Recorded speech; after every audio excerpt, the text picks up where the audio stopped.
36 जिल्हे, 36 बातम्या. News G9 Maharashtra. उत्तर तुमच्या प्रश्नांची.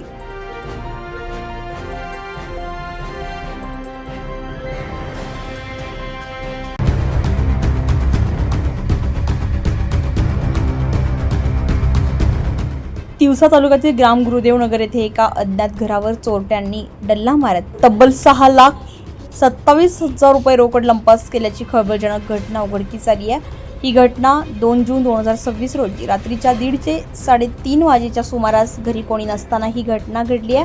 गुरुदेव नगर वॉर्ड क्रमांक 4 येथील रहिवासी श्री हेमंत सुरेशराव बोबडे वय वर्ष 40 हे आपल्या कुटुंबासोबत राहत असलेल्या घरी पहाटे 3 वाजेच्या सुमारास ही चोरी झाली आहे.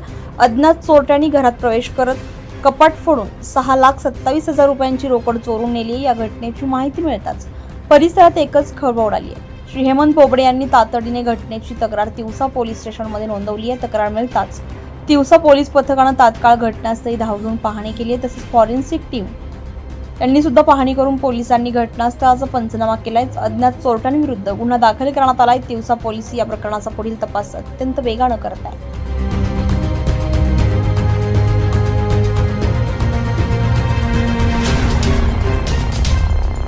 न्यूज G9 महाराष्ट्रासाठी नंदकिशोर मते, तिवसा.